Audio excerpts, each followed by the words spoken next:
Hi, everybody. This is Jim McCarthy, the CEO of Goldstar, and I'm here with the world-famous Dave Barry, author of how many books, Dave?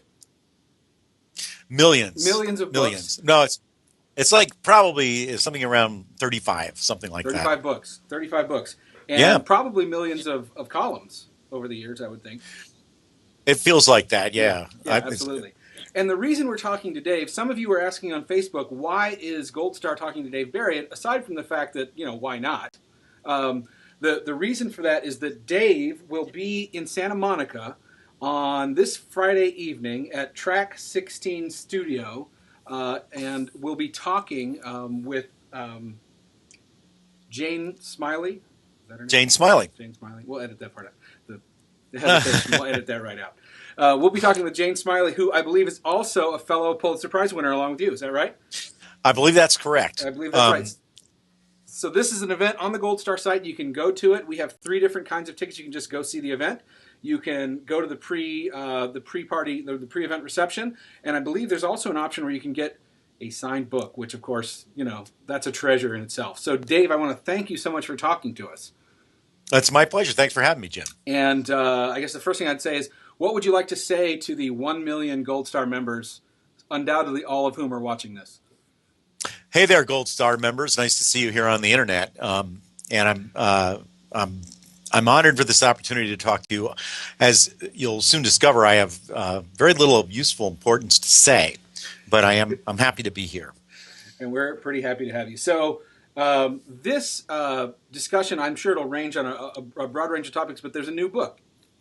Yeah, I have a book out called I'll Mature When I'm Dead. And basically, it's a collection of humor essays. Used to be, a lot of my books were basically columns that had appeared in the newspaper and then ended up in book form. This is different in that all but one of these essays is new. It's all I wrote them for this book, so and they're a little bit more freewheeling, a little bit more wide ranging than my newspaper columns were. For example, there's a script for the TV show 24. I'm a big fan of 24, and so I wrote a script, as I can imagine a classic 24 episode being. There's also there's a vampire novel in there. A whole novel. Yeah, well, it's a short novel, but I think it's a novel. Yeah, it's a novel at Vampirella novel, and it's kind of a takeoff on the Twilight series, right. Where for some reason teenage girls fall madly in love with guys who have the same body temperature as an Eskimo pie and want to suck their blood, which I don't get the appeal, but hey, I'll try that whole dangerous thing, right? I mean, because that's pretty dangerous. That is pretty, yeah. To me, hanging out with a vampire does sound dangerous. So rattlesnakes you're right. are dangerous too, but I thought women wanted men who were sensitive and caring and all that. But he is. That's the thing. We're supposed to believe this guy is sensitive and caring and wants to suck your blood. Boy, are they falling for that? I never thought of the sucking blood thing. I have tried pretty much every line you can try on women, and none of them worked. And I never thought about hey, I'd like to suck your blood line. Well, you could give it a try.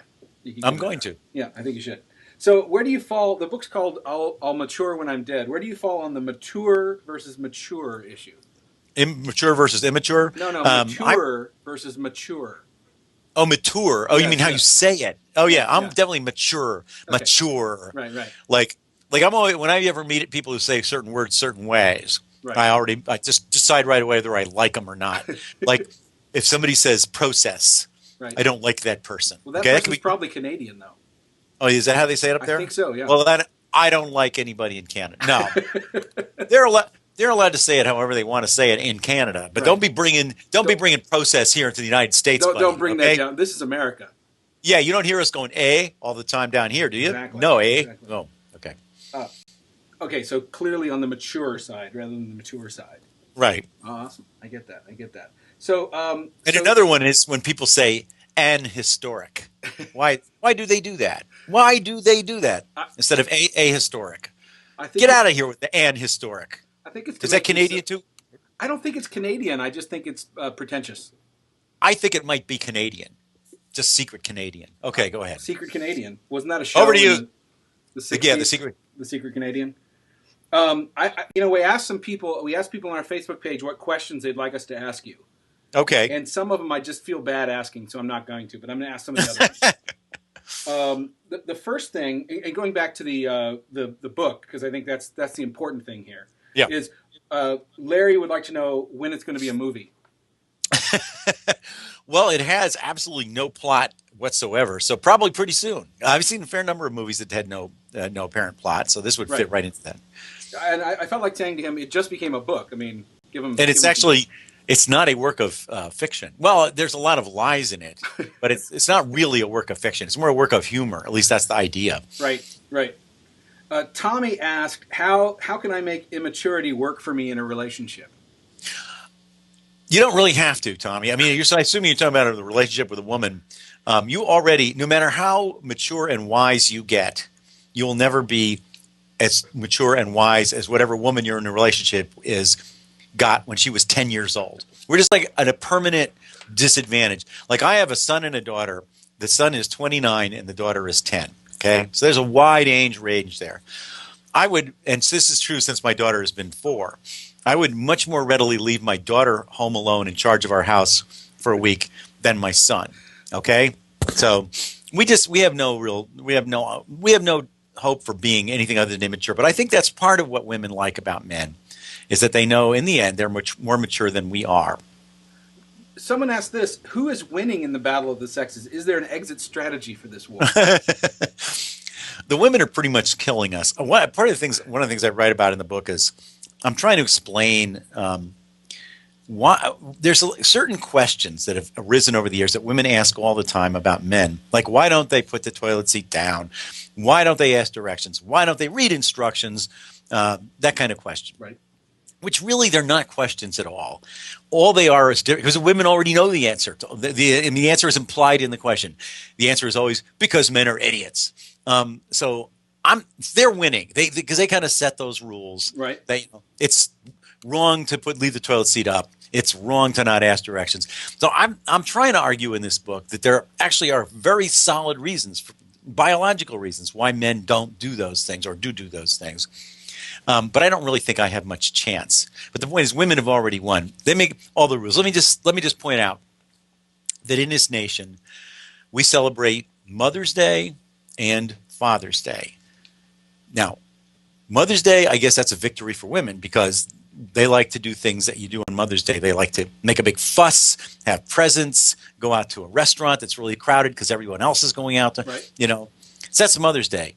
So you would think Father's Day would be something for fathers, but it's not. It's Mother's Day again. You get dressed up, you go out to a restaurant, Really what fathers want for Father's Day is for everybody to leave them alone and let them fall asleep on the sofa, maybe have a couple of beers. That would be a great Father's Day. Yeah. But we don't get to do that. Women have decided what Father's Day is. Women have decided that we have to celebrate birthdays and anniversaries. Men don't care about birthdays and anniversaries. I'm sorry. We don't.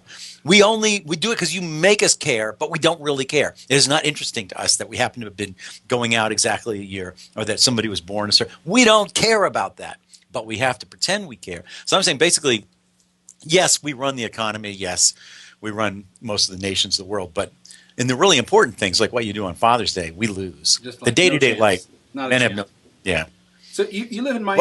What was the question again, Jim? It was something about the war of the battle of the sexes. Is there an exit strategy? That was the other thing. Is there an exit? I mean, I don't know what that means. Well, I guess death. Death would be one way out. That's not much of an. It's not a very appealing exit strategy. I haven't taken it yet, but